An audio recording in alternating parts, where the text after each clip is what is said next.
18वां सर्ग। यज्ञ पूरा हुआ, सफल हुआ। जो जहाँ से जैसे जिस विध आए थे सभी अपने अपने स्थान को प्रस्थान कर गए और अयोध्या में प्रसन्नता का, उल्लास का, आनंद का अद्भुत दृश्य नित्य निरंतर बना हुआ है। राजा, रानियां, मंत्रिमंडल, प्रजा वर्ग सभी आनंद में है। सभी प्रतीक्षा कर रहे हैं, सभी प्रतीक्षा कर रहे हैं और प्रतीक्षा करते करते समय तो व्यतीत होता ही है। समय व्यतीत हुआ, कितना समय व्यतीत हुआ। ततो यज्ञे समाप्ते तु ऋतूनां षट् समत्ययुः ततश्च द्वादशे मासे चैत्रे नवमिके तिथो। ततो यज्ञ समाप्ते तु, जब यज्ञ समाप्त हो गया, ऋतु नाम षट् समत्ययुः, 6 ऋतुएं बीत गई। एक ऋतु 2 मास की होती है। 6 ऋतुएं अर्थात 12 मास बीत गए। ततश्च द्वादशे मासे, तब 12वें मास में चैत्रे नवमी के तिथो, चैत्र पक्ष की 9वीं तिथि को, नक्षत्रे अदिति देवत्ये स्वोच्च संस्थेषु पंचसु ग्रहेषु कर्कटे लग्ने वाक्पता बिंदुना सह। नक्षत्रे अदिति देवत्ये, अदिति देवता के नक्षत्र में पुनर्वसु नक्षत्र अर्थात दिन का वर्णन है। चैत्र मास और 9वीं तिथि। 9वीं तिथि कैसी? पुनर्वसु नक्षत्र से युक्त 9वीं तिथि चैत्र के शुक्ल पक्ष की जो 9वीं तिथि होती है वह पुनर्वसु अथवा पुष्य नक्षत्र से युक्त होती है। कर्क राशि में चंद्रमा उन्हीं तिथियों में होते हैं।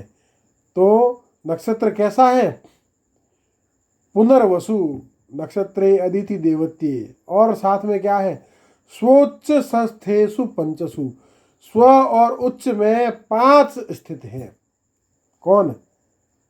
व्याख्या ग्रहों की चल रही है, नक्षत्रों की चल रही है, तो 5 ग्रह, 5 ग्रह स्व और उच्च स्थानों में है अपने अपने। ग्रहेषु कर्कटे लग्ने वाक्पता बिंदुना सह। अब देखो समय, समय कौन सा है? कर्क लग्न काल। चैत्र की 9वीं तिथि का कर्क लग्न काल अर्थात दिन का मध्याह्न। और उसमें कौन स्थित है? चंद्रमा। साथ में कौन है? वाक्पति। वाक्पति पदवी है देवगुरु बृहस्पति की अर्थात गुरु। यह ग्रह नक्षत्र हैं। भगवान की लीला देखिए, कितना सटीक काल का वर्णन है। समय क्या है? दिन का मध्याह्न। कैसे निर्धारित होता है? कर्क लग्न। दिन कौन सा है? पुनर्वसु नक्षत्र की चैत्र की 9वीं दिन। मास का अनुमान किससे लगाएंगे? चैत्र स्पष्ट लिखा हुआ है तो मास। वर्ष का अनुमान किससे होगा? ग्रहेषु कर्कटे लग्ने वाक्पता बिंदुना सह, अर्थात वाक्पति कर्क राशि में है। गुरु कर्क में किस वर्ष गोचर करते हैं? वह वर्ष।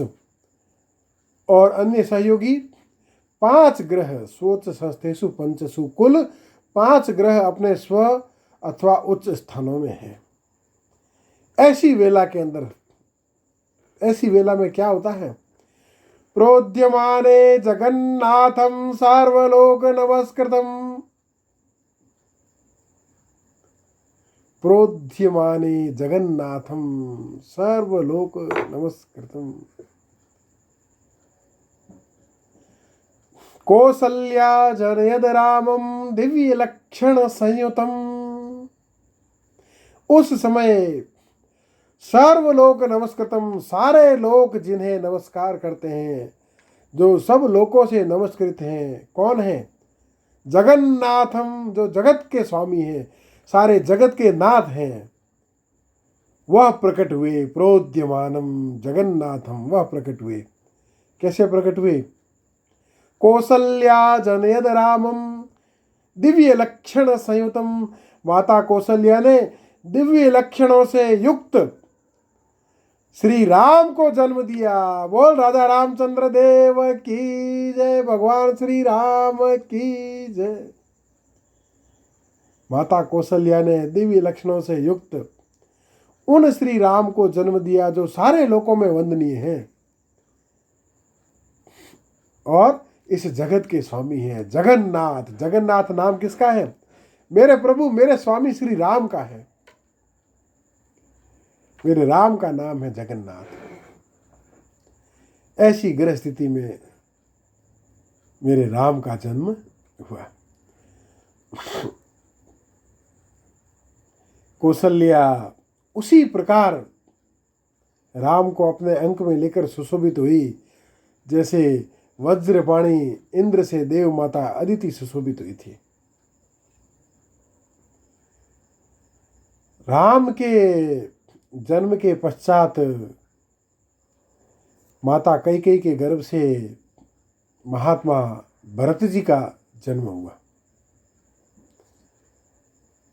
वह सारे सद्गुणों की खान थे और भरत जी के जन्म के पश्चात माता सुमित्रा ने लक्ष्मण और शत्रुघ्न, इन 2 पुत्रों को जन्म दिया। कितना अंतराल था जन्म में? राम जी का जन्म हुआ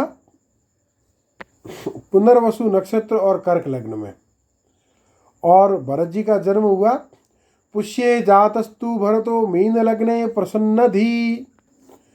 पुष्य नक्षत्र और मीन लग्न में भरत जी का जन्म हुआ, अर्थात ब्रह्म मुहूर्त में।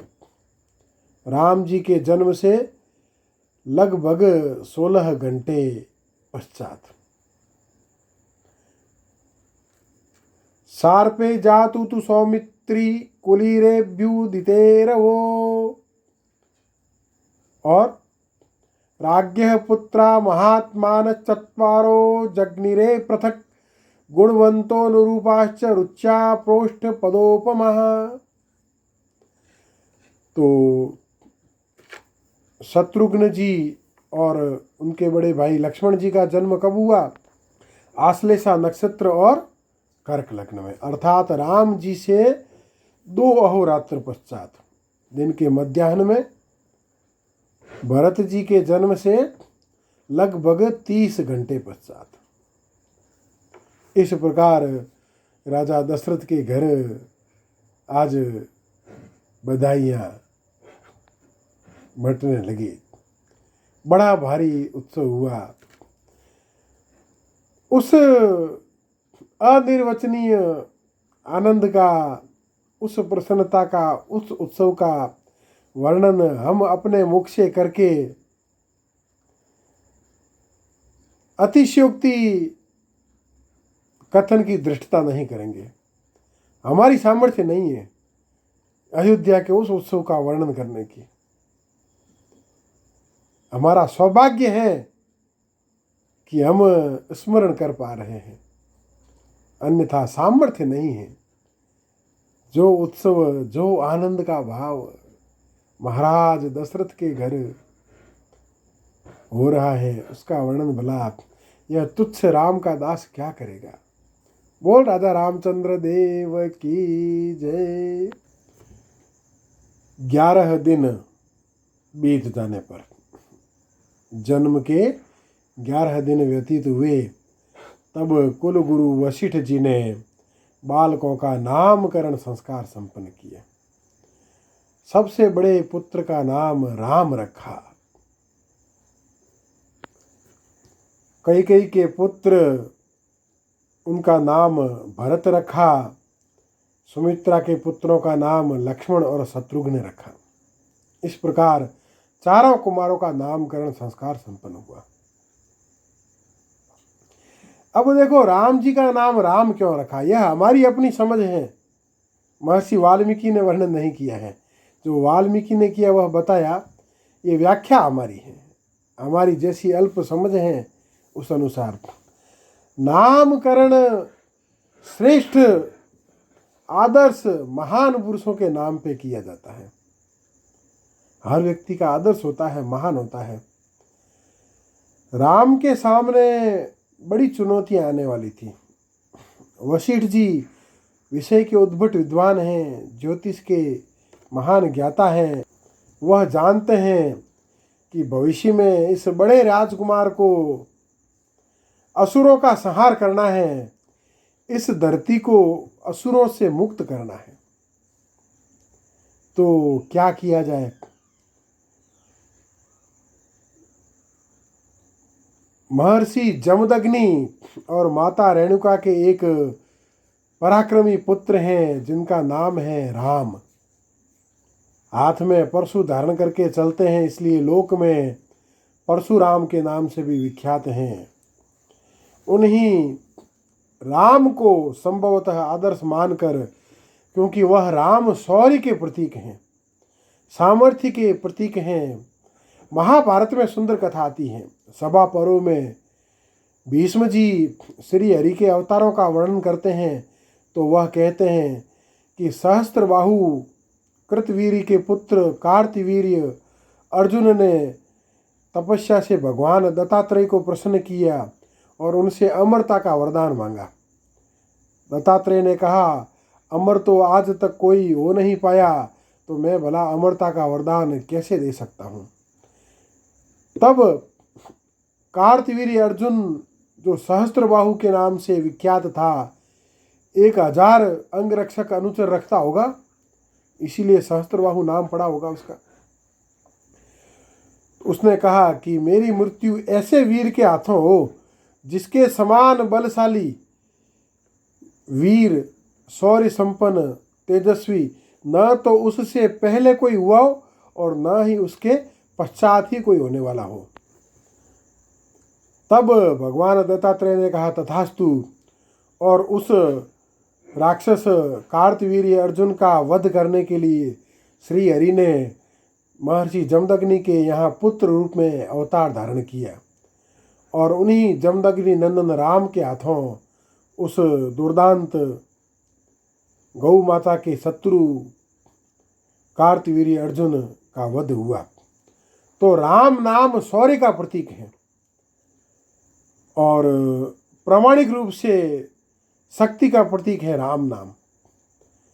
भगवान श्री कृष्ण गीता में, जब श्रीमद् भगवद गीता में विभूतियों का वर्णन करते हैं तो अपनी विभूतियों के वर्णन में कहते हैं, रामो शस्त्र भृताम्यहम्, शस्त्रधारियों में मैं राम हूँ। यह नहीं कहते कि मैं वासुदेव हूँ, क्या कहते हैं, मैं राम हूँ।